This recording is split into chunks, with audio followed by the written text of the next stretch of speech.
దేవుని నామానికి మహిమ కలుగును గాక. హల్లెలూయా. నేడు మనం ధ్యానించబోచున్నటువంటి లేఖన భాగము సామెతల గ్రంథము 12వ అధ్యాయము 25 నుండి 28 వచనములు ధ్యానం చేద్దాం. ఒకని హృదయములోని విచారము దాని కృంగజేయును, దయగల మాట దాన్ని సంతోషపెట్టును. నీతిమంతుడు తన పొరుగువాని వారికి దారి చూపును, భక్తిహీనుల ప్రవర్తన వారిని దారి తప్పించును. సోమరి వేటాడినను పట్టుకొనుడు, చురుకుగా ఉండుట గొప్ప భాగ్యము. నీతి మార్గమునందు జీవము కలదు, దాని త్రోవలో మరణమే లేదు. ఈ మాటలను మరి పరిశీలన చేసుకుందామా? అర్థాలు చెప్పుటకు సమయం చాలదు, వాక్య భాగంలోనికి వెళదాము.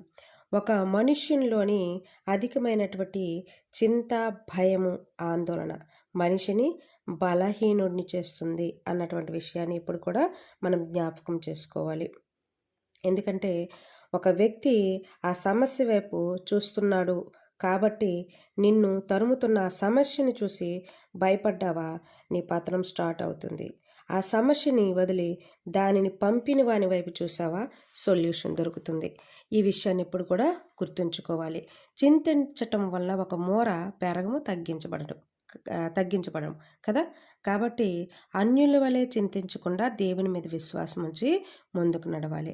అలాంటి చింతలో బాధల్లో ఉన్నవారికి ప్రోత్సాహకరమైనటువంటి ధైర్యపు మాటలు నువ్వు పలకాలి అంటే ముందు ఆ చింత ఎలాగూ ఉంటుందో, దానిని ఎలా అధిగమించావో, ఎవరి వైపు చూస్తే దానిని దాటగలిగావో చెప్పాలి అంటే అది అనుభవంలో నుండి రావాలి. దేవుడు చేయగలడు అన్న గట్టి నమ్మకము నీలో రావాలి అనంటే నీవు ఆ చింత కలిగినప్పుడు దేవుని మీద ఆనుకోవాలి, దేవుని వైపు చూడాలి. అసలు దేవుని బలము నీకు తెలిసి ఉండాలి అనే విషయాన్ని ఇప్పుడు కూడా గుర్తుంచుకోవాలి.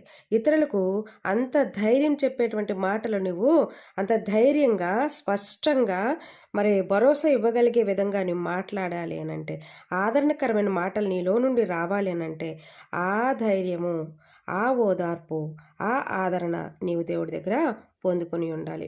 అప్పుడే నువ్వు చెప్పగలవు. అలా చెప్పాలి, చేయాలనంటే ముందు వాక్యానికి నీ హృదయంలో చోటు ఇవ్వాలి. నీవు వాక్యానికి మరి లోబడినట్లయితే, దేవుని యొక్క మాటలకు నీవు లోబడినట్లయితే దేవుడు అనేకమైనటువంటి పరీక్షల ద్వారా పరీక్షిస్తూ నిన్ను స్ట్రాంగ్ చేస్తాడు. ఆ స్ట్రాంగ్ చేసేటువంటి విధానమే ఇతరులకు ఆదరణకరమైన మాటలుగా నీవు నిలవబడడానికి ఉపయోగపడతాయి. ఉదాహరణకు దేవుని మీద ఆనుకొని మరి హన్న సంతానం లేక బాధపడింది కదా. తర్వాత దేవుని సన్నిధిలో ప్రార్థించి సమాధానం పొందింది. దేవుని దగ్గర లేనటువంటి సమాధానం అంటూ ఏదీ లేదు. ప్రతిదానికి సొల్యూషన్ ఆయన దగ్గర ఉంది. కాబట్టి దేవుని మీద ఎక్కువగా మనము ఆనుకోవాలి. కావున మన మాటలు ఇతరులను కృంగదీస్తున్నాయా లేదా వారిని ధైర్యపరుస్తున్నటువంటి విషయం ఇప్పుడు కూడా జ్ఞాపకం ఉంచుకోవాలి. దాన్ని పరిశీలన చేసుకుంటూ ముందుకు వెళ్ళాలి. అలాగే 26వ వచనం చూసుకున్నట్లయితే, నీతివంతుడు తన బ్రతుకుతో పాటు ఇతరుల పట్ల కూడా సరైన మార్గంలో నడిపించే విధంగా ఉంటాడనమాట. ఇప్పుడు అలాగనే ఆశపడతాడు. ఎందుకంటే నేను ఒక్కడనే కాదు, నాతో పాటు ఇతరులు కూడా ఆ సక్రమమైన మార్గంలో గుండా నడవాలి అన్నటువంటి ఆశతో బ్రతుకుతాడు. కానీ దుష్టుడు వాడు చెడిందే కాక ఇతరులను కూడా చెడగొడతాడనమాట. మనకు మంచి స్నేహితులు ఉండటం మేలు. ఎందుకంటే మన తప్పులను సరిచేసి మంచి మార్గంలో నడిపేవారు వారే. ఉదాహరణకు నాతాను ప్రవక్త 2వ సమూయేలు గ్రంథం 12వ అధ్యాయంలో ఈ సిచ్యువేషన్ చూస్తాం. దావీదు పాపము నుండి పశ్చాత్తాపానికి నడిపించబడుటకు ఆయన ఉపయోగపడ్డారు. దేవుని యొక్క మాటే, దేవుడే ఆయన పంపించారు. అయినప్పటికీ కూడా ఆయన ధైర్యంగా అక్కడ ఒక ఉపమాన రీతిగా దావీదుతో మాట్లాడి ఆయన తప్పు ఆయన చేతే ఒప్పించి అది నువ్వే అని ఖండితంగా చెప్పి ఆయన పశ్చాత్తాపం వైపు నడిపించడం అక్కడ చూస్తున్నాము. అలాగే చెడు మార్గంలో నడిచేటువంటి వారికి ఉదాహరణగా మనము 1వ రాజుల గ్రంథం 12వ అధ్యాయంలో చూసుకున్నట్లయితే, ఇజ్రాయేలీయులను దారి తప్పించి నడిపించినటువంటి యొరబాము ఆయన ఏం చేశాడు? దేవుని యొక్క మార్గము, దేవుని యొక్క ప్రజల్ని దేవుని వైపు కాకుండా వ్యతిరేకమైనటువంటి స్థితిలోకి నడిపించేశాడు. ఆయన యొక్క జీవితంలో, ఆయన పరిపాలనలో మనం చూసినట్లయితే ఆ యొక్క పరిస్థితులన్నీ కూడా అర్థమవుతాయి. అలాగే తండ్రి అయినటువంటి దావీదు మీద తిరుగుబాటు చేసినట్టు అబ్షాలోము, పరిస్థితి ఏదైనప్పటికీ కూడా తండ్రి మీద తిరుగుబాటు చేశాడు. ఆ పరిస్థితి కూడా వ్యతిరేకమైనటువంటిదే. 27వ వచనంలో చూసుకున్నట్లయితే సోమరితనము. అవకాశాలు కూడా వృధా చేస్తుంది సోమరితనము.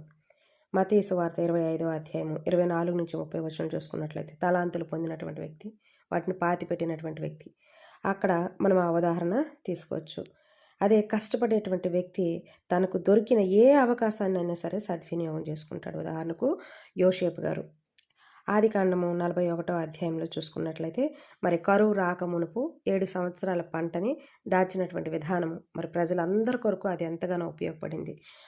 7 సంవత్సరాల కరువులో ఆ యొక్క కరువు వచ్చినప్పుడు ఆ పంట అంతా కూడా వారికి తినుటకు యోసేపు ముందుగా దాచిపెట్టడం అనేది అక్కడ జరిగినటువంటి సిచ్యువేషన్ చూస్తున్నాము.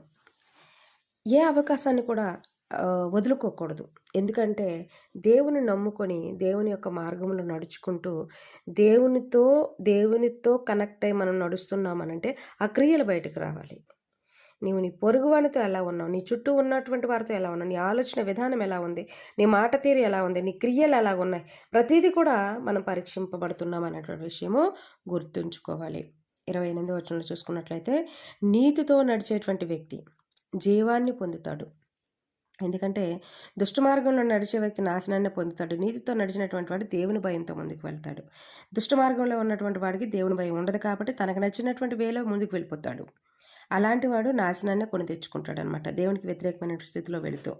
ఉదాహరణకు నీతిమంతునికి ఉదాహరణకు నోవహు గారిని తీసుకున్నట్లయితే ఆయన తన తరమంతట్లోనూ నీతిమంతుడు. ఆదికాండము 6:8 చూసుకున్నట్లయితే తన కుటుంబం అంతా మరి ఆయనను బట్టి ఆయన కుటుంబం రక్షించబడింది.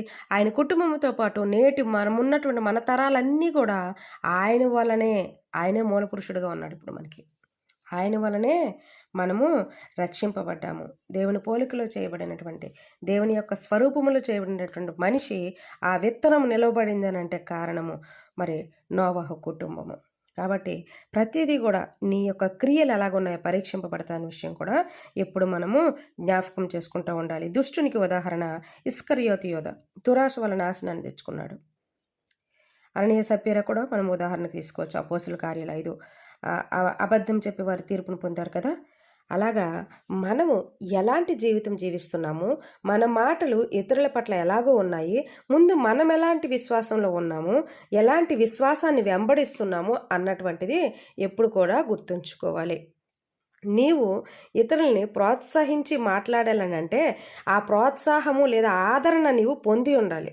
నీవు ఎవరి కొరకైతే మాట్లాడుతున్నావో ఆ యొక్క దైవము లేదా ఆ శక్తి కొరకు, ఆ శక్తి విషయంలో నీవు ఆ శక్తి నుంచి నీవు శక్తిని పొందుకొని ఉండాలి. అప్పుడే నీవు ధైర్యంగా మాట్లాడగలవు.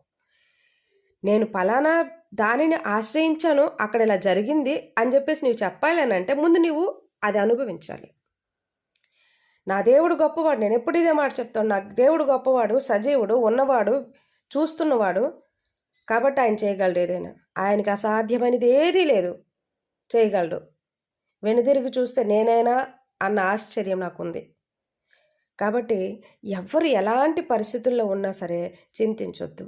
దేవుడు గొప్పవాడు, దేవుడు సజీవుడు, ఆయన చూస్తున్నాడు, ఆయన వింటున్నాడు, ఆయన ఉన్నాడు. మనం ఉండటం ఎంత నిజమో ఆయన కూడా ఉండడం అనేది అంతే నిజము. ప్రతిదీ పరిశీలన చేస్తున్నాడు. కాబట్టి మనం ఎప్పుడు కూడా మన యొక్క ఆలోచనలు, మన మాటలు, మన విధానం అంతా కూడా దేవునికి భయపడుతూ దేవునిలో ముందుకు వెళ్ళాలి. ఈ పాఠం నుంచి మనం నేర్చుకున్నది ఏంటో కూడా ఒక్కసారి ఒక 4 పాయింట్స్ చూద్దాం. చింతకు బదులుగా దేవునిపై నమ్మకం ఉంచాలి. నా మాటలతో ఇతరులను ధైర్యపరచాలి.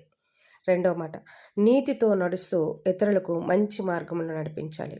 మూడవ మాట, సోమరితనం విడిచిపెట్టి దేవుడిచ్చినటువంటి అవకాశాలను శుభ్రంగా వాడుకోవాలి, ఉపయోగించుకోవాలన్నమాట. నాలుగవ మాటగా, నీతి మార్గంలో నడిస్తే జీవము, ఆశీర్వాదము, దేవుని అనుగ్రహము ఎప్పటికైనా లభిస్తాయి. ఈ జీవితము ఈ భూమి మీదతో సరికాదు, క్రైస్తవునికి అంతకు మించి దాటి ఉంది, అది మనకు తెలుసు. కాబట్టి తెలిసినటువంటి మనము ఈ భూమి మీద ఎలాగుండాలో కూడా జ్ఞాపకం చేసుకోండి. ప్రార్థన చేద్దాం.